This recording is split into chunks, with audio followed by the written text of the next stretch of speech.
The views and content expressed on the following program are provided solely for informational and entertainment purposes. They do not constitute legal advice. A podcast is not a substitute for retaining a competent, licensed attorney to advise you on your specific legal situation. Break the business, play is work and work is play. Power into creators, have fun along the way. Break the business, doing what it takes. Celebrate success and learn from the mistakes. How's it going, everybody? Welcome to the show. It is time for Break the Business, where we empower indie creators and have some fun along the way. I'm Ryan Kairalla, and it is a pleasure to have you here this week. Woo, we got ourselves a show. I'm trying to change my approach this week on the show because I think it's going to be a fun show. So I'm trying to let loose a little bit. I don't want to be as stuffy this week with the dress code. So in prior shows, I normally go with the very stuffy, very la-di-da, zipped up, full zip sweater. And I figured this week we'd kick back, relax with our fun guests and our fun topics this week. That's right, we have unzipped the full zipped sweater this week. We're letting loose, viewers and listeners. It's going to be quite a little program for many reasons, not the least of which we are joined by a fabulous co-host, one of our favorites, artist, coach, podcaster, Katie Zaccardi, joining us. Hey, Katie. Hello, hello, hello. 3 hellos and hello right back to you. So excited to see you. I feel like every time I see you, it's always a few weeks, and I feel like it's been so long every time. I have so many things to talk to you about. I want to get so much free advice from you on my TikTok profile, and that's really what this whole show, Katie. I don't know, like going back 7 years, this has all just been an elaborate ruse to get you to come on this program once every 4 weeks, and I can get free advice from you on my TikTok account. That's the whole game. I knew it the whole time. Got you. Well, I'm glad to be here, and I will do whatever you want, Ryan. I'm glad you're glad. You picked a good week because we got lots of cool topics. I'm thrilled for our guests. We were talking to them, Katie, in the pre-show, and I think we were all having a good time. The guests, Raina Ayers and Wendy Clay Alfredson of the Colorado-based indie rock band Dear Marcia. We only talked to them for a few minutes, but you already get the vibe from them that we're going to have a pretty cool interview. Yeah, I am really excited to talk to them more because I think it's going to be fun. And we're going to hear music, which I love when we actually hear music on the show. I love it when we certainly love the music entrepreneurs and the industry experts and the pundits who join us. But when we can get just some straight up musicians who play for us on the show, it's always a treat. It's great to give them a chance to play on Sirius XM radio and, of course, to play for us and brighten our days. It's truly magical. But I'm telling you, Raina and Wendy, I just know it from like the 45 seconds we talk to them. I always know right away if this going to be a guest who's going to get the show and get what we're about, not take things too seriously, and just have a good time and share some great insights with our viewers and listeners. And I feel like that's what we got this week. 100%. Yeah, I agree. All right. Well, we got them coming up a little bit later in the show after the commercial break. Before that, though, got some pretty wild stories. As always, we want to start things off with the AI Overlord Tip of the Week. AI Overlord tip of the week. AI Overlord tip of the week. AI Overlord tip of the week. AI Overlord tip of the week. Speaking of great music that we hear on this show, that song every week is a banger that delivers. I hear regularly emails, tweets from people saying, I love the AI Overlord song. I even had one person tell me, I've been going around the house just like screaming, AI Overlord tip of the week. And nobody in my house knows what the hell I'm talking about. It's a and banger. I'm like, yeah, we got another one. That's great. Yes, that's what we want we want to get earworms stuck in your head that only you know because you listen to this show and everybody else in your house doesn't, and they think you're a crazy person. That is our mission around here. As many of you know who've been checking out the program lately, we have kind of changed up the AI Overlord's task a little bit. For the last few weeks, we've had ChatGPT just give us some random tips and advice for the indie creators, and it did a fine job with that, but we wanted to raise the difficulty level.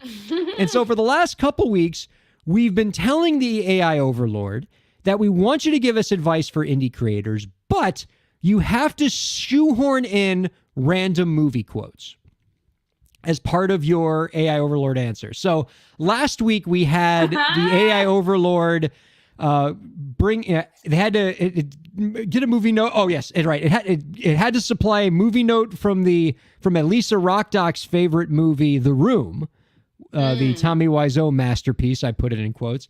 And for this show, I had Katie Zaccardi tell us what one of her favorite movies was, so that we could have the AI Overlord give some advice with a quote from that movie.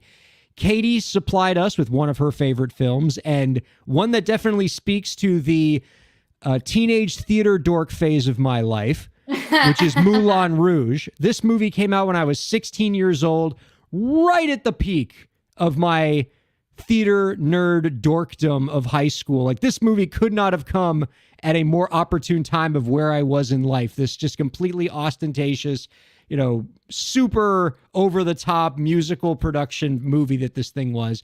And I found out from researching this, like, I got to remind myself all over again, Katie, how amazingly quotable this movie was. I got to go back and I went in like a 2-hour rabbit hole last night of just watching a bunch of YouTube videos, reminding myself of how delightful the movie is and how quotable it is.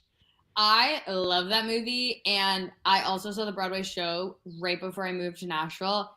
When I tell you, I would see that every night of my life. Like, it was so good. So I'm really curious to see what's about to pop out. Oh, also, every time you say chat, I know you're saying chat, but it sounds like you're saying Chad. And so I just keep being like, yeah, let's see what Chad has to say.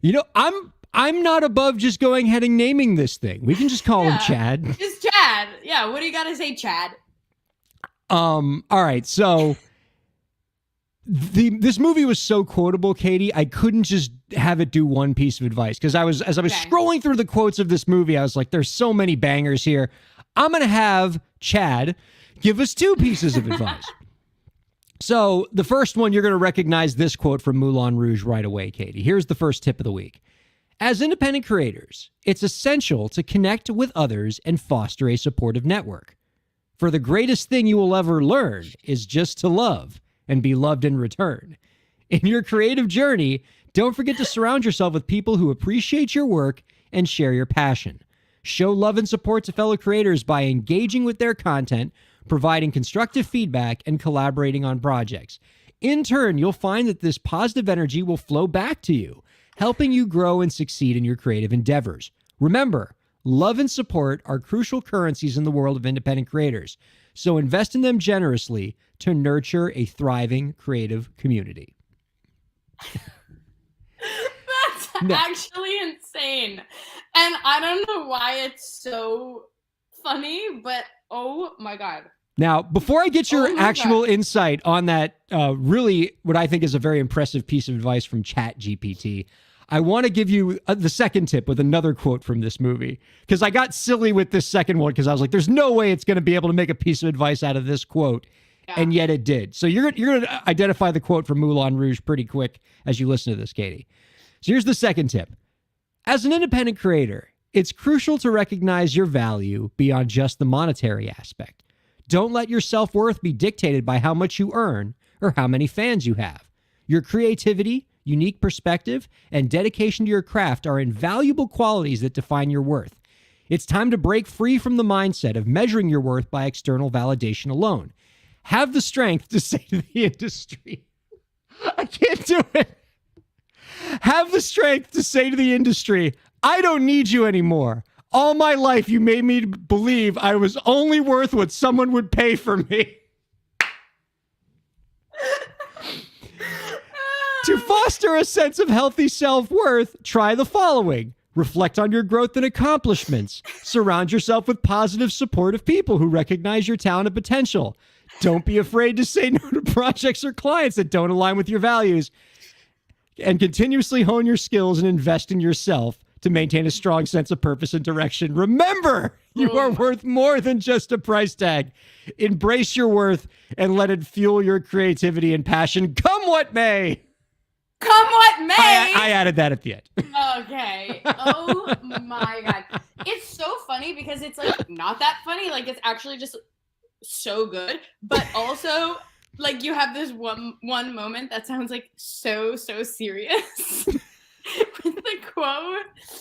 Oh my god! I say this every time I come on here, but that Chad is coming for my job, and that is hilarious. I just love how like, okay, you know what this is? It really just shows me how you can make a story or a tip or like content out of anything.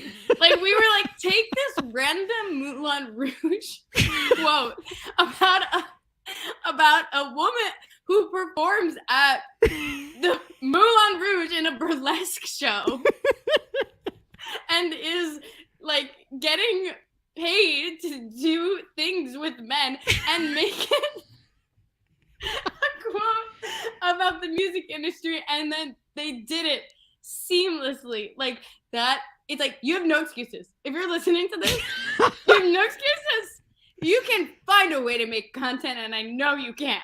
Satine might be one of the most important voices in the entertainment industry right now. Yeah, she's saying, know your worth, honey. And I love that for her. Like, who would have thought? Oh my God. That is literally, I can't do it. Like, if I think about it too hard, I'm just gonna die of laughter. But I mean, it's kind of scary to me that, notwithstanding the silliness of that quote, like, you've been saying that exact thing for years. You preach self-care. You preach, artists, looking out for themselves first, looking out for their own needs, not defining themselves by, the external measures. And I was like, let me find the silliest, most like dramatic movie quote in the silliest, most dramatic movie I know. And I was like, there's no way it's going to be able to give us a incredible piece of advice. And yet here we are. I'm sorry, the first one just like dropping in the second sentence, like, after all, the greatest thing you'll ever learn. It's like, okay, deep, like, okay, but also, again, you're right. I have been saying these things, and this is where I really feel like this is almost a good content exercise, is like, pull random quotes and then just like try to make it work. Because I was listening to that, honestly thinking to myself, if Ryan gave me this quote, could I do what Chad just did? And I don't think I could, but I will not let this bot outsmart me. So now he has it coming. I'm gonna try to do this. Well, I love how you've already genderized the AI overlord. Like, naturally, because this thing is stealing your ideas and taking credit for them, you've already assumed it's a man. It's a man, yeah, absolutely. Yeah. No girl would do this to me. Like, women supporting women, it's got to be a guy. Oh my God. I almost couldn't get the quote out from the second one because of like, how crazy it was. My gosh. Okay. Now I'm gonna go rewatch Moulin Rouge. So I think I want to also. I forgot how much I adored that movie when I was 16 years old. So let me go ahead and just move on to some entertainment law news this week. Why did you judge me? You killed innocent people. The means to an end. You started a massacre. I caused the revolution. You betrayed the law. Law! The law story that I have this week, Katie, has actually been brought to us by a non-lawyer who is a real friend of our podcast, gone back a long time. Her name is Lazoo. We know her as Sherry Lynn Lee around here. She's been on the show before. She makes great music. She's a host of a terrific podcast called Nuances, which explores Asian diaspora indie creators. Really, really terrific stuff. And she had a really cool insight about the new Miley Cyrus song Flowers that I thought was a pretty interesting legal question that I think could have some bearing on indie creators. Are you familiar with this song? It's number 2 on the charts now. Miley has taken over the world with this. Indeed I am.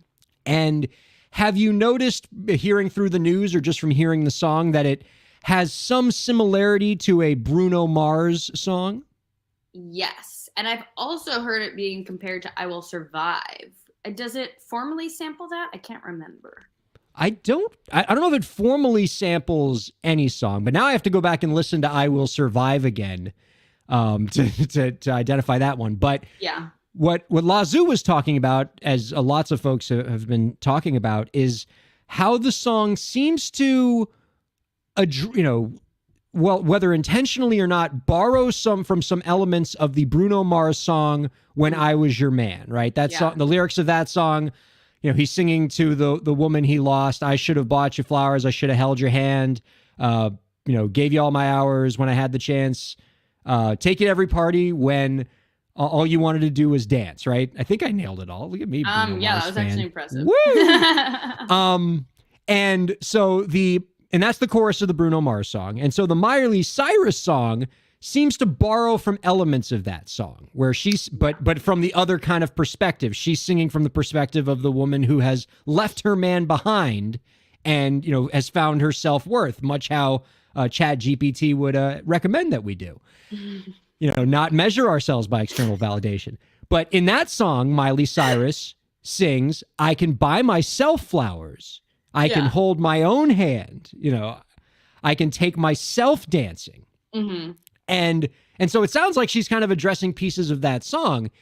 And so a lot of people have been asking, well, can she do that? Is there a potential copyright issue there? Especially with what we've been seeing lately with Olivia Rodrigo and going back to the Blurred Lines case with Robin Thicke and how litigious everything is lately with copyright law. Mm-hmm. Is Miley in some kind of trouble? And I've heard that story before, but Lazoo, to her credit, and I don't know if other people have talked about this, so I do want to give her credit for this. She actually identified another piece of that song that was similar to the Bruno Mars song that a lot of people aren't talking about, which is not the lyrics of the song, but the melody of her song. Uh-oh. And how the melody of Flowers sounds like the melody of the verse of When I Was Your Man.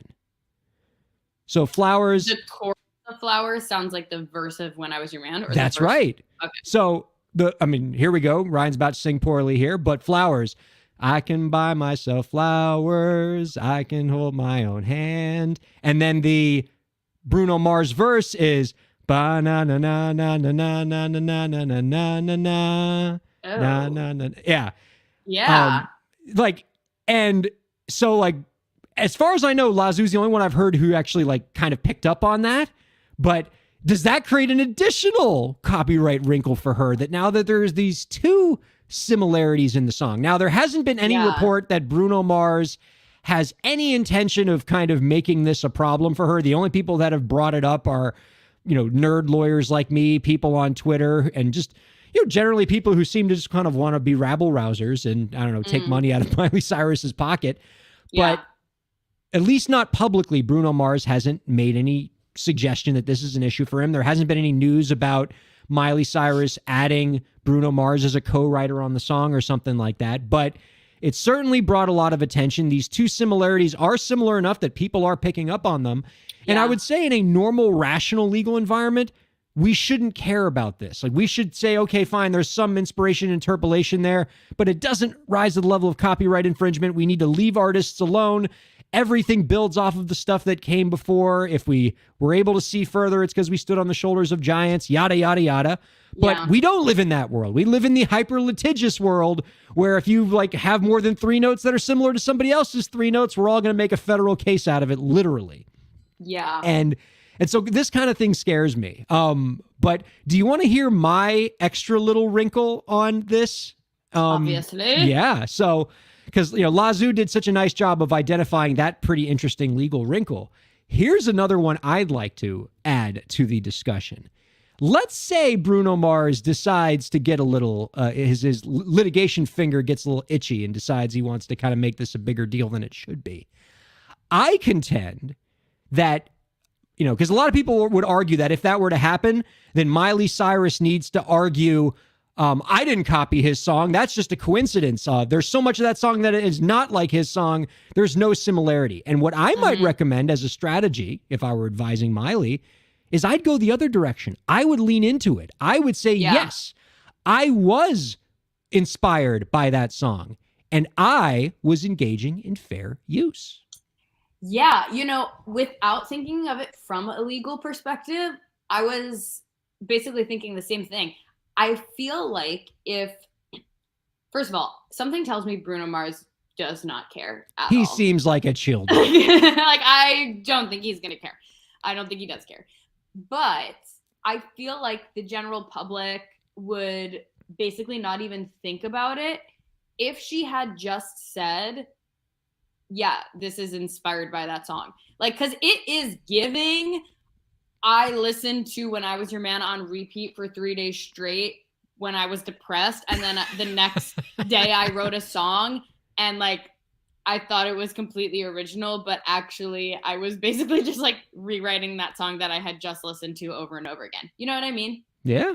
Well, and by the way, that's how a lot of these kind of copyright issues happen, right? Most of them are accidental. People never set out to go, I'm going to rip off somebody's song. Yeah. Things get stuck in your head. Things get stuck into your subconscious. Some song that you listened to when you were a child that you completely forgot about finds its way onto a paper. And unfortunately, since copyright is a strict liability offense, intent doesn't matter. Even if you don't intend to infringe, if you infringe, you've infringed. But I think that that's why it's like becoming an issue, because she's not saying that it was intentional. I think it was intentional though. But I think because she's not saying it, like, I think if she would just say it, it would ease everyone's mind and legally, as you're saying, it would make sense. But here's why I think it was intentional, because I heard a rumor, just a rumor, but I heard a rumor that it was like her and Liam's like wedding song or something weird like that, which is like a terrible wedding song. Weird choice in wedding song. Super weird, but I mean, you know, they had like a past. So I heard a rumor that, and I could be getting this wrong, but essentially there was some history there. Like they had some history with that song.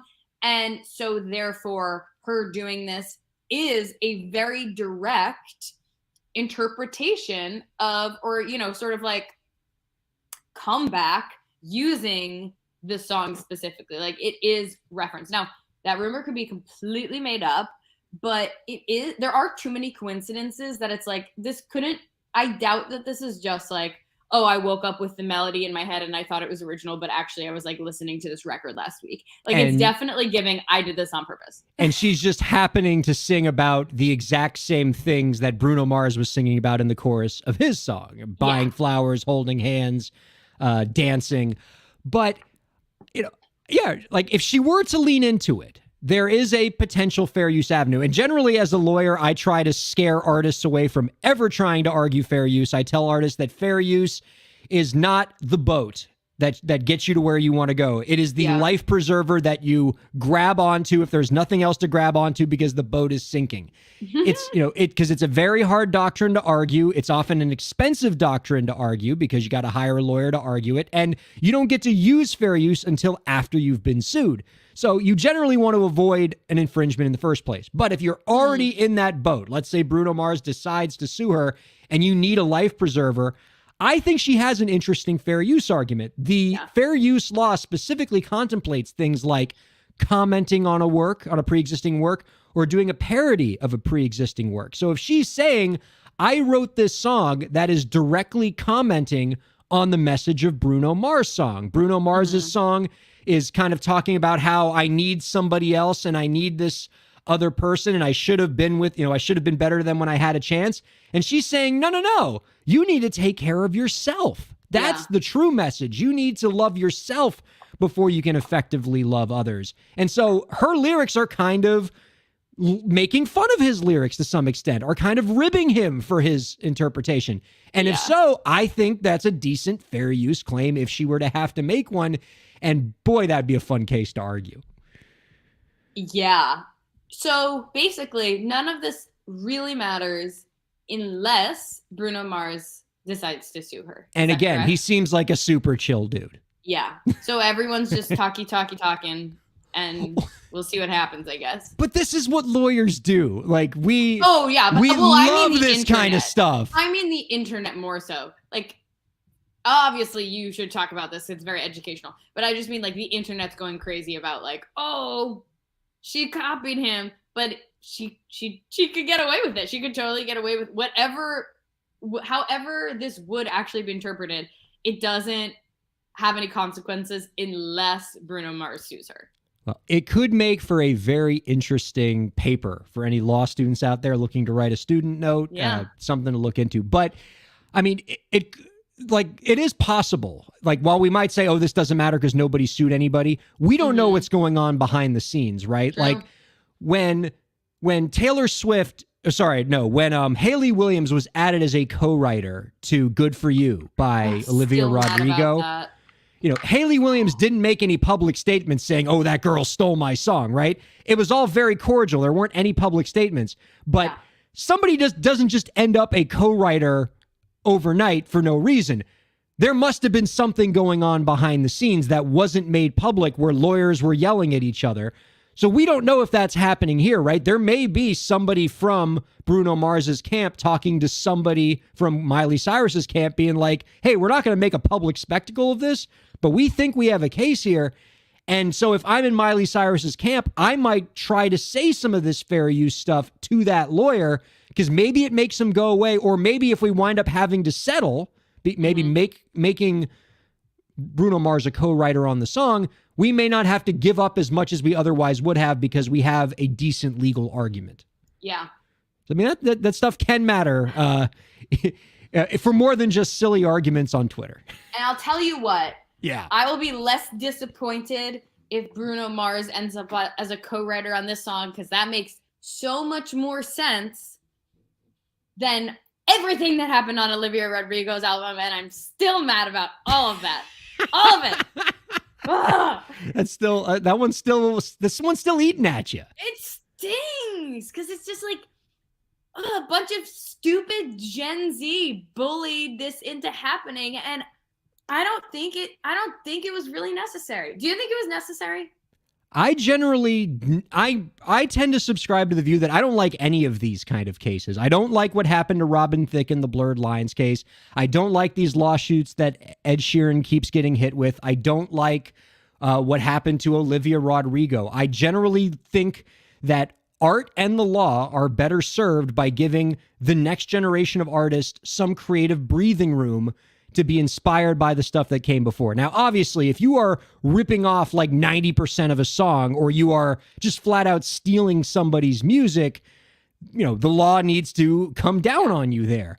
But if you're just kind of being inspired by the work that came before, if you're taking the grooves, the styles, the chord progressions, maybe a couple lyrics or two, we don't want the law to get involved there, because all that does is it stifles creativity and it hurts the next generation of art. Yeah, and it felt like for a while we were inching towards vibes. This vibe is similar to that vibe. It's like, that is not grounds for me to make you a co-writer on my song just because the vibe is similar, that's why I'm so mad about the Olivia Rodrigo thing, because I'm like, show me where the notes are repeating over and over and over again. Show me where the lyrics are pulled directly. Like, that is not happening. It's vibes. It's literally just vibes that people were mad about. And I'm like, we can't go there. We cannot get to a point where vibes is enough to say, oh, I'm going to sue you, because then what even is art? Like, there's only so much, different things we can make, and we're trying out here. Don't stifle that creativity. You articulated that so well. That's what we have right now. We have music copyright by vibes. Literally. When the Blurred Line song with when Robin Thicke's song with Marvin Gaye, that was just vibes. That was a groove. Like, you can't point to a sequence of notes, a melody. It's just kind of, it makes me feel the same. I get this. It evokes similar. a prior It feels song. Similar. Yeah, exactly. Yeah.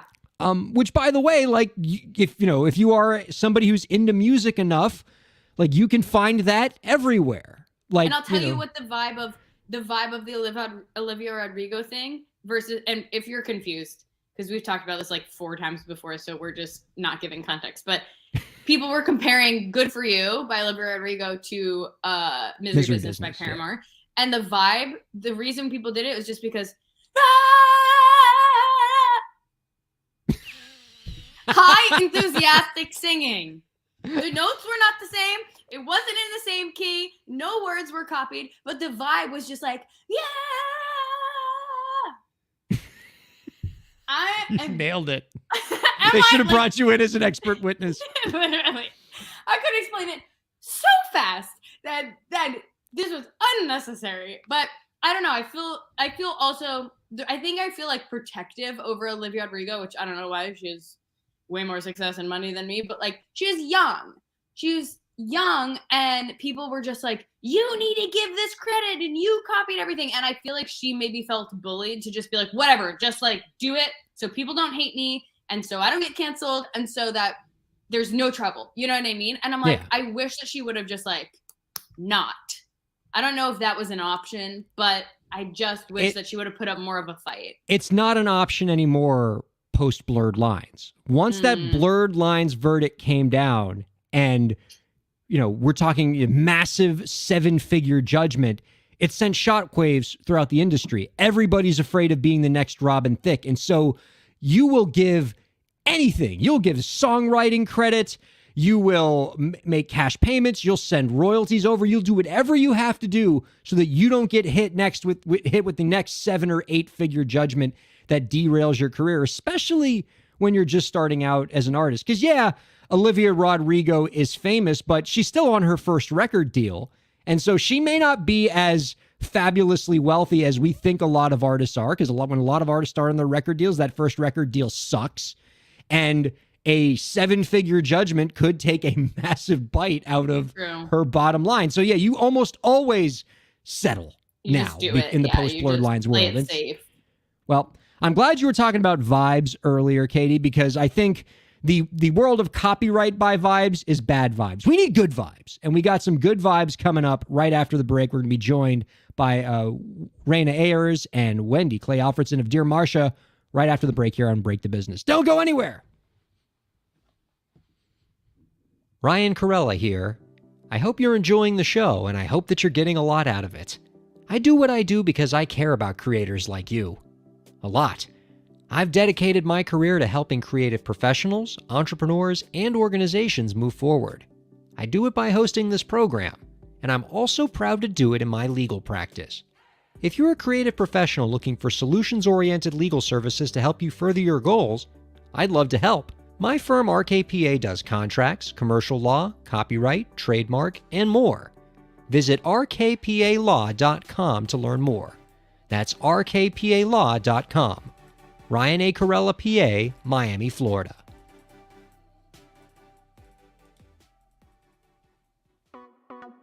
Streaming services for Break the Business provided by LEK Entertainment. LEK Entertainment is a full-service entertainment company offering everything from consultations to full-scale events and productions, including audio and video productions, voiceovers, staged theatrical productions, script and music development, and streaming services. For more information, visit lekentertainment.com. LEK Entertainment wants to help you bring your story to life.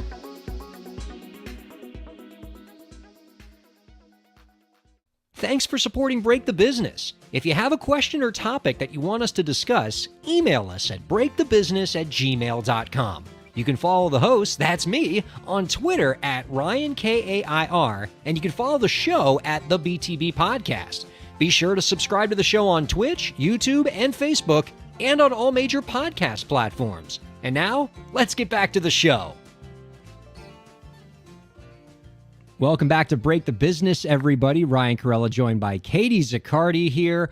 There are so many places where you could be checking out this show. Probably too many, but we're not complaining. Whether it is on the live streaming platforms, the podcasting platforms, or on our satellite radio home on Sirius XM 145, wherever you're checking us out, we're so glad that you are. Thank you for enjoying the show, and thank you for telling a friend, and so we can grow this little community.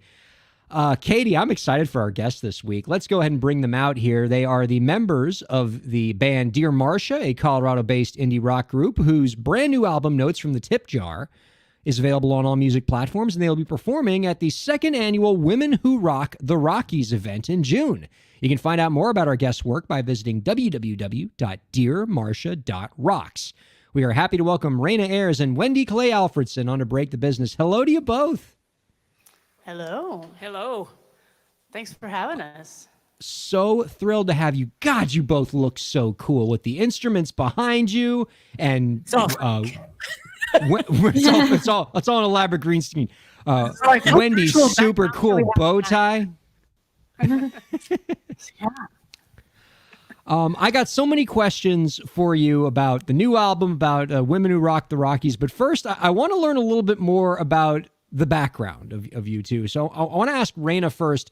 I read that you started out as an opera singer, which comes as a massive shock to me because when I listen to your album, I don't immediately get opera. How did you make that transition?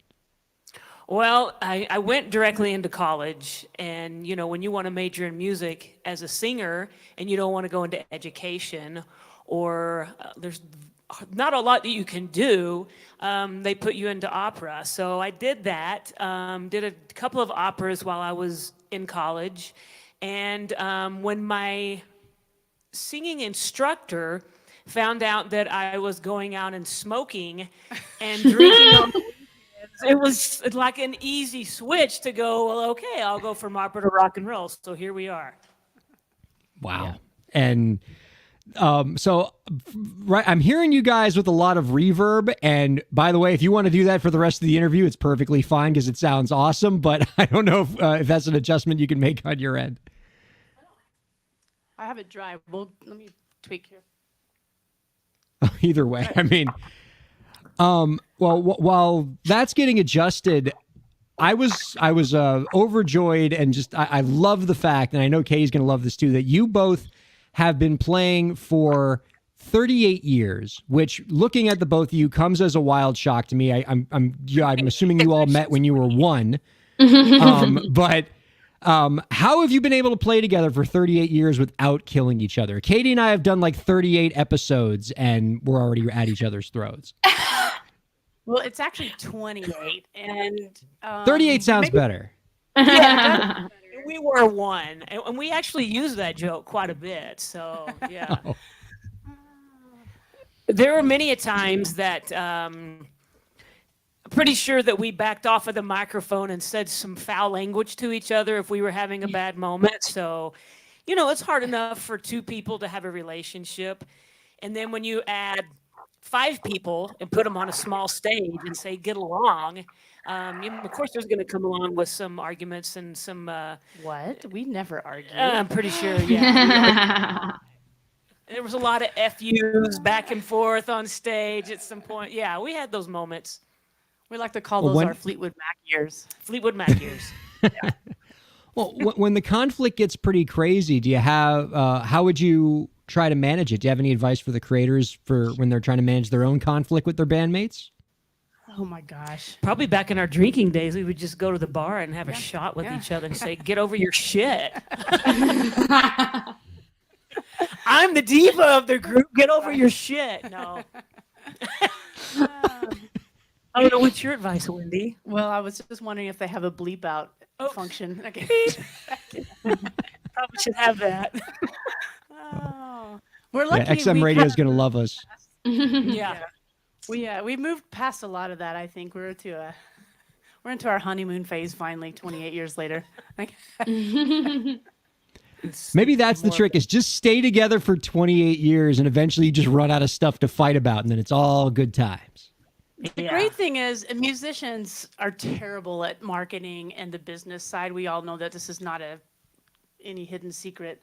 But the great thing is if you're in a band and you've been together 28 years, you've disbanded 28 times probably in those 28 years. And so it's a great marketing ploy to have a comeback special or a retirement gig. Or we've had probably more than 20 reunion gigs at least. Yeah. So throughout the years.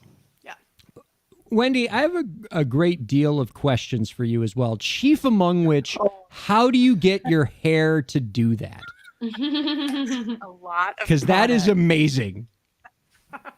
It's a lot of product and a blow dryer. I mean, like it's just I love it. It's high altitude. I feel like I could like break like a stick on it. It's absolutely marvelous. Can you tell us a little bit about the Women Who Rock the Rockies event? I believe it's the second annual of this event. Is this an event that you all organized or you're just part of? Yep. For years, we wanted to put together a women's focused music festival here in the Colorado area. And there's really not for a very long time been anything like that. And so last year, we were just, we should do it this year. We should do it. And we put the show, literally, we put the show together in less than 3 or 4 hours on one night in February. Hit up a bunch of our artist friends, female fronted bands, found a venue and said, this is what we want to do. And it was a success. We sold out 6 weeks prior to the event. And we started with a small event, a small venue, and then we are growing it this year. We're moving to a venue that's double the size. We're going to bring in some bigger acts that are Colorado-based, women-fronted bands. We also did it around Pride because we want that to be that's part of our community and part of who we are. And so we wanted it all focused around that. And we've had great success. We're bringing in corporate sponsors this year. And we just want to keep growing it every year and give a platform to women fronted artists here in the Colorado. Katie, I love stories like this. You know, it's something we see a lot with indie creators where if they feel like their particular artist or their demographic or their type of music is unrepresented in their community and they can't get gigs, they make their own gigs. We had a guest on a couple years ago who did something like that in Brooklyn. She was upset that, you know, her and her fellow LGBT fronted bands couldn't get a lot of opportunities in their area. So they created their own concert event with LGBT fronted bands in Brooklyn, and they all did a show together. And Dear Marsha is another great example of this. They wanted to create an opportunity for women to women to perform.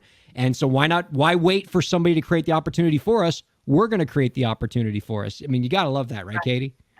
Right. Yeah, and even if it's not a lack of like gigs, I feel like it's so important just to celebrate these things. Like to be able to come together and just say, hey, we're going to celebrate women. We're going to celebrate diversity. We're going to celebrate like creativity in this lens. It always just makes the experience of music so much better when there's that like celebration part of it. Absolutely. And for us too, going back to the whole self-care and self-worth conversation from the front of your thing. We didn't have a lot of really funny comments on that, but we won't disclose those.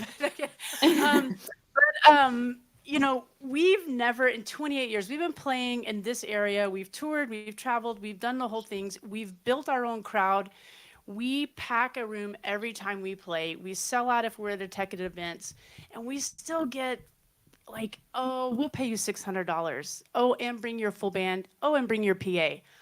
No, right? And so we've kind of moved to this, right? We play with pro guys. We play with pro gear. We are founded, and our crowd shows up and they spend a lot of money, and we're worth it. We're worth that money. So we started creating these own opportunities and doing these events and doing these shows. And I think we're maybe kind of figuring it out finally after all of these years. But I hope other people see it and empower themselves too, right? Somewhere you have to break the cycle. We may not break the cycle, but we've never fit in the little clique or the group of the cool bands in town, the cool musicians. We've always just been our own thing and on the outside circle of that. So, and it's made us work harder and appreciate it better, I think. So is what I'm hearing that, you know, in your band's experience, you found a bigger financial success, not from waiting for a venue to pay you to play a gig, but rather to rent a venue and put on the event yourself. And then, you know, you get paid first and you can, you know, make sure that all of the other creatives get paid the way they deserve. Absolutely. Yeah. Yeah. And we didn't really rent the venue, but we worked with the venue, right? And to put out a ticket and to do a ticketed sales. They staff the bar and security and sound, and then we bring all the rest of it in. And it's worked out well so far. We're really working hard to do a lot more of those and a lot less show up, play 4 30 minutes for 4-hour gigs. Yeah, those are difficult. I just love that because I feel like a lot of times musicians will get frustrated and even complain about, you know, this is the standard. I live in Nashville, and I know a lot of musicians on Broadway get paid garbage. And it's like, well, this is just the standard. But the thing is, the standard's not going to change unless we force it to change. And part of doing that is just by not accepting, you know, garbage pay, not just settling for that, and creating our own opportunities if they don't exist beyond that, so that you can follow the wise words of Satine from Moulin Rouge and not settle for anything less. All I can think of is stripper ones. That's all that comes to mind. Don't settle for the ones. Don't settle for the ones. Go for the hundreds. Exactly. Oh, gosh. So for the people who are going to be in the Rocky Mountain area, I assume in Colorado, and want to check out this event in June, can you tell folks a little bit more about it?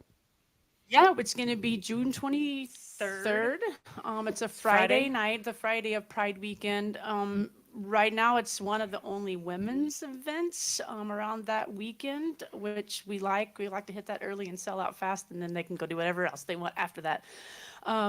We are working on the lineup. We had a headlining band coming in from New York City that's related to what our focus is and our mission.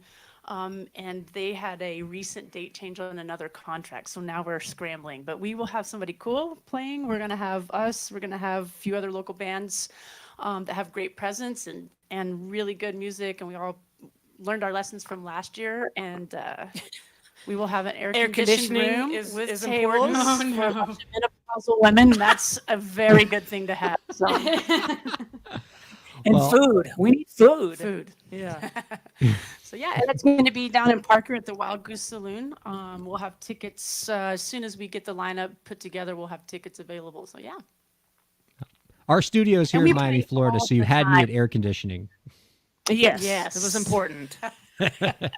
For us Well, too. We showed up for sound check last year and we're like, it's really hot in here. Like, what's good as it gets? We're like, what do you mean? If you would be so willing, I would love for the viewers and listeners to get a little bit of a sample of the kind of music that they might expect at this event and the kind of music that they might hear on your new album, Notes from the Tip Jar. I've been told that you're going to be playing one of your songs, Where You Want to Be, for us right here on the program. Yeah. Absolutely. Right on. So I'll give you all a second to get set up. And again, you can find out more about our guest's work by visiting dearmarsha.rocks. Here is Dear Marsha playing Where You Want to Be here on Break the Business.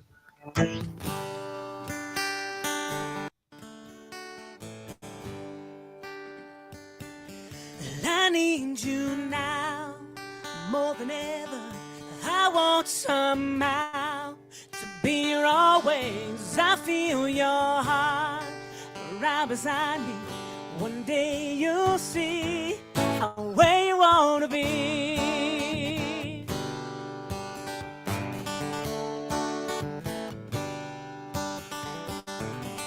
The spark in your eyes makes me want to lose myself. The sound of your voice makes my heart beat fast.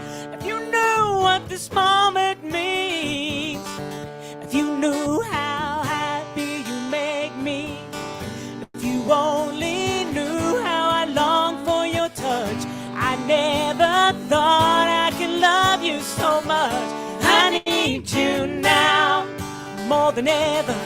I want somehow to be here always, and I feel your heart right beside me.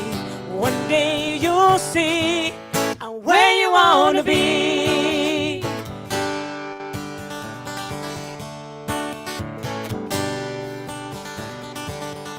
We have been shattered, torn and bruised, but don't be scared because I'm scared too.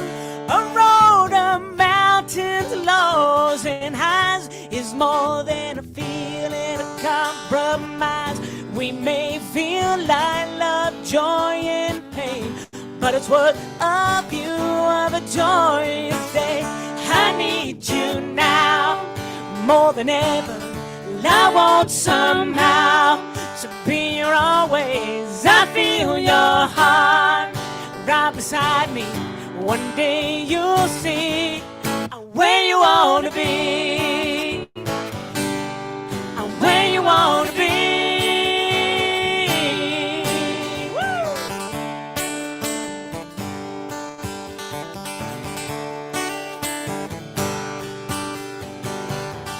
The best part of love is safe in your arms. Our worlds collided, it's not that hard. We feel at home, well, I'm home too. It's not so so perfect, but so brand new. I need you now more than ever. And I want somehow to be here always. And I feel your heart right beside me. I need you now more than ever. And I want somehow to be here always. And I feel your heart right beside me. One day you'll see where you want to be. Where you want to be. Where you want to be. Where you want to be. Yeah.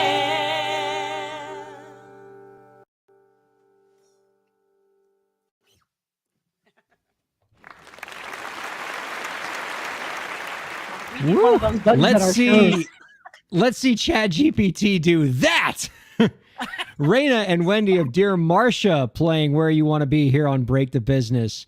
That was so good. I'm ready to just sprint over to Colorado and check out this concert. What a blast. Thank you so much. Concerts are really a lot of fun. We have a great crowd there. We get compliments. That's probably one of the best compliments we get is our crowd. The venues always have so much great things to say about our crowd. They're just, it's fun, full of love. Everybody has a good time. And yeah, it's a good time. We've certainly had a good time. Yeah. Thank you. Well, we've had a great time with you. You can find out more about our guest work by visiting dearmarcia.rocks. Before we let you go, Raina and Wendy, in fact, yes. Well, let's get one piece of advice from each of you here. So I'm going to ask this question to each of you individually. It's the same question we ask every guest that comes on the show. The question is, do you have any last tips for the indie creators to help them move their careers forward? We'll have Raina go first. Unless she wants to defer to Wendy. I think I need to phone a friend, actually. No, I'm just kidding. Gosh, I think just keep at it. I mean, hit the feet running and just keep at it. What I've learned from when I started 28 years ago till now is how much more time on social media you have to do. And I know that there's a lot of musicians out there that would just do social media and never go play live, but man, there's nothing like seeing people out there and they're looking up at you and you're playing for them and they have emotions and, you know, they're laughing or crying and they're understanding the words that are coming out of your mouth for the songs that you've created. So I just think keep playing and play live and just keep doing what you love to do, even though it doesn't pay a whole lot of money. So. Great stuff. Wendy, same question. Any tips for the creators out there? In Spanish. Now we're going to have a problem. Yeah, just what Raina said, you know, stay true to yourself, stay true to what you want to do. And my gosh, we've overcome a lot of hurdles, so don't let the hurdles stop you. Just listen, if you're passionate about something, you'll find a way to do it and make it happen. And do it, have fun with it, stay true to yourself, and find know somebody your like worth. this. Know your worth, and find somebody like this you can spend 28 years with. Oh, that warms my It's a heart. good thing we don't live together. Thank you both so much for being on the show. Please come back anytime. And I'm not just saying that. I love hearing y'all play, and I love hearing your insight. Anytime. Well, thank you both for having us. Next time we'll have Zach jump on with us. There you go. Oh, speaking of more good people, Zach Sloan. Boy, that was something, huh? What a great performance. We haven't done enough performances on this show. You were absolutely right, Katie. And when we do have one of these, oh man, the guests always bring it. I know. That was so good. And it's going to be stuck in my head for like the rest of the week. I can just tell. So great. Our guest next week's going to be Tim Gerst, the CEO of marketing agency Thinkswell. I don't think he's singing, but he does have a really amazing service, and he's a really insightful guest we're going to have. That's going to be an absolute blast. We have about 5.5 minutes left, Katie. I have just enough time to close out with a record label horror story. Dun, dun, dun. We need imaging for that. Like, let's see if we can, maybe next week, if I do just a quick record label horror story to do the. So this one just came out over Twitter. A Brazilian artist, Anitta, think I'm pronouncing that right, went on a Twitter and live streaming tirade, just savaging the corrupt practices of her label, Warner Music. And just like talked about how this label is, stifling her creativity, messing up her career. She would do anything to get out of her deal. You see the headline there. Wow. So she did all this, everything she said in Portuguese. When you translate it into English, though, it is like so powerful and heart wrenching. I think there's just so much passion in the Portuguese language that it carries over even to English. So here's what she said on Twitter about that she wants to get out of her label deal. Quote, "If there was a fine to pay, I would have already auctioned off my organs, no matter how expensive it was to get out. But unfortunately, there isn't. When you're young and you still don't know a lot, you need to pay close attention to the things you sign. If you don't, you could spend a lifetime paying for the mistake." And one of the things that she talked about on a recent live stream was how her label is basically keeping her on ice and is waiting for TikTok to make one of her songs a hit before they lift a finger and do anything, right? We're hearing this story more and more with artists who are signed to label deals where the label is waiting for TikTok to make them famous before they do anything.